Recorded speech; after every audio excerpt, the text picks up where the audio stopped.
Martin, No. myslíš, že má Banská Bystrica svetielko nádeje v rozvoji? Tomáš, poviem ti tajomstvo, nachádzame sa priamo v ňom.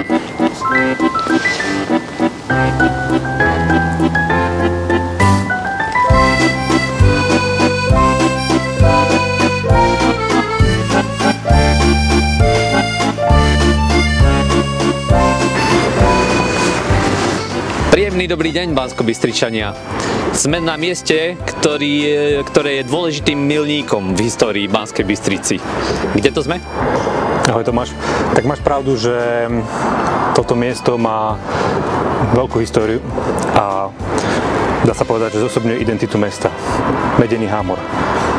S meďou je spojená história mesta Banská Bystrica, medené mesto. Stojíme na mieste, kde zhruba od polovice 14. storočia vzniká významný závod na produkciu medi. Bolo to dané tým, že otvorili sa medzinárodné trhy a tu sa produkovala mimoriadne kvalitná meď, ktorá bola žiadaná. V Južnej Európe odtiaľ potom bola transportovaná do Strednej Ázie, neskôr do Indie. Bystrica bola založená v 13. storočí, bola zameraná primárne na ťažbu striebra, ale ako som ti povedal, postupne prechádza v podstate ten dopyt najmä na meď. Od polovice 14. storočia funguje teda závod Medený Hámor a funguje zhruba do konca 20. storočia. To z neho robí jeden z najdlhšie fungujúcich podnikov nielen na Slovensku, ale v Európe. Možno dlhšie funguje Kremnická mincovňa v súčasnosti.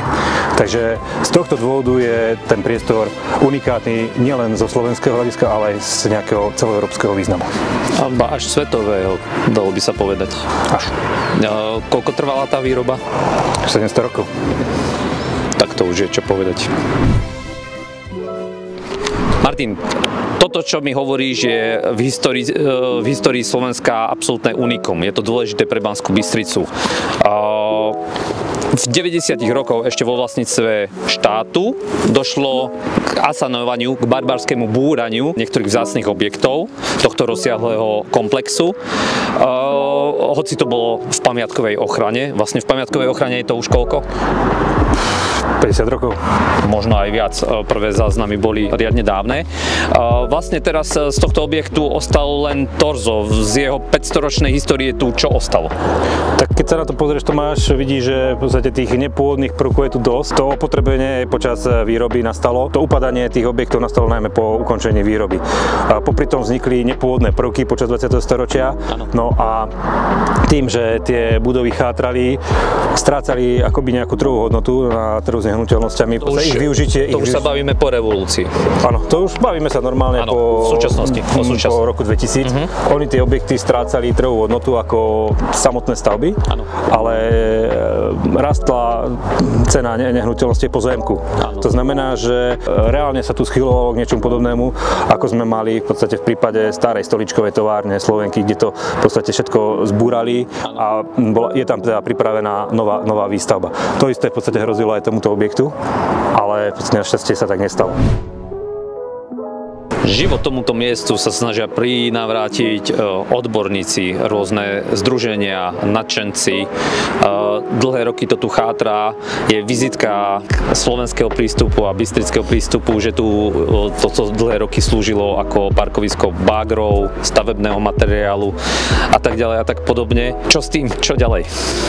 Mesto odkúpilo len časť objektov. Toto je, treba si povedať aj, objavujú sa aj opozícia voči tomu, že mesto sa získalo toto do vlastníctva tieto nehnuteľnosti. Na čo sú nám v podstate takéto budovy pred rozpadom, hej? Presne tak, napríklad niektoré poslankyne sa vyjadrili, že nemáme detské ihriska a ideme dávať peniaze do takýchto starých rozpadlín.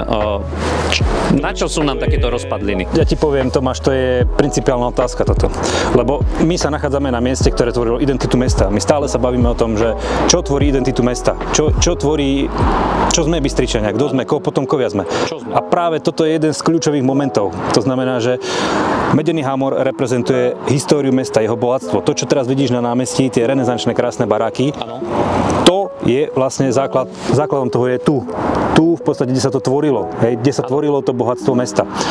A to, že je škoda, že proste už niekoľko 10 ročí, práve ako si ty povedal, najprv to boli jednotlivci, hej, boli to v podstate ľudia z odbornej praxe, boli to architekti, urbanisti, neskôr sa do toho samozrejme vložili mladí zanietenci, čo sa snažia zachrániť pamiatky, čo bola v podstate ten hlavný v podstate motor tej záchrany. Áno.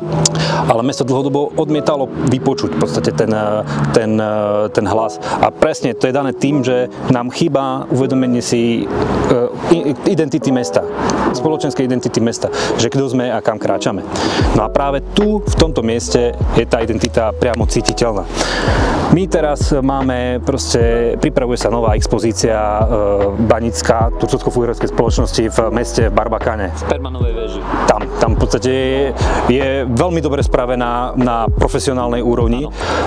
Len je škoda, že proste tie prostriedky, ktoré boli investované v tomto prípade, neboli použité práve na základnú záchranu týchto dvoch objektov. A tým chceš povedať, že namiesto toho, aby sa do virtuálnej výstavy investovali vlastne peniaze, tak tie peniaze budú chýbať na šancu sanovania reálneho objektu, ktorý si reálne môžeme ochytať. Jedna vec, samozrejme, k tomu priestoru treba povedať, že momentálne mesto ho nevlastní celý, hej. To znamená, že tie prostriedky možno by sa mohli použiť aj na nákup tých zvyšných nehnuteľností, pretože celý ten priestor má význam len v celku. Martin, nebyť tohto objektu nemáme také krásne námestie, ako máme. Ja ti to poviem na príklade, ja keď mám nejaké prednášky odborné, tak aby som to priblížil ľuďom, hej, aký zhruba to malo význam pre mesto, tak ukážem napríklad obrázky z arabských miest, povedzme taký Dubaj. Pred 50-60 rokmi to bola malá osada, proste nejaká rybárska, kde si mal pár stanov, jednu nejakú hlinenú stavbu. Áno. Ale objavením ropy a jej využitím tá komunita neuveriteľne zbohatla a povýšila sa civilizačne, kultúrne, proste materiálne. To isté v podstate v nejakom trošku modifikovanom spôsobe sa dialo aj tu. Sem prichádza po tatarskom vpáde skupina kolonistov mladých, ktorí mali víziu zbohatnúť, mali víziu získať nejakú spoločenskú prestíž tým, že tu bol voľný priestor na osídlenie, bola tu možnosť zbohatnúť na ťažbe drahých kovov medí. Táto skupina reprezentovaná prvým richtárom Ondrejom. Prvý banskobystrický richtár? Áno. On ich priviedol sem a bol dlhodobo ich vedúcim. To znamená, že ten človek mal víziu, hej? Mal víziu, ako pomôcť sebe, ako pomôcť skupine ľudí, ktorú sem priniesol a hlavne ako pomôcť tej komunite, ktorá sa tu tvorila. A to bolo vlastne rozvoj toho banského podnikania, spracovania rúd. Áno. Ale treba povedať, že tento spôsob podnikania mal aj výraznú podporu panovníka, pretože kráľovské mestá boli v stredoveku významným chrbticou tej kráľovskej moci. Jasné. Takže v podstate im pomáhal vlastne panovník pri naplňaní tejto vízie. Ale pre nás je fakt dôležitá tá ich vízia. On tu bol richtárom 40 rokov, takmer 40 rokov sa objavuje v mestských knihách ako richtár. To znamená, že ten človek, vzhľadom na to, že mal nejakú víziu pre komunitu, tá komunita si ho vážila. A to v podstate momentálne nám tento typ ľudí výrazne v samospráve chýba, ktorý plánuje na niekoľko desaťročí dopredu. A tým pádom, že ten človek bude pre komunitu takýmto spôsobom prínosný, nabalí na seba ďalších ľudí, ktorí budú podobne rozmýšľať, tak komunita na oplátku tomu si ho bude vážiť dlhodobo. To je to poučenie sa z histórie. Non-stop sa máme na čom učiť od našich predkov. História magistra vitae. Brož.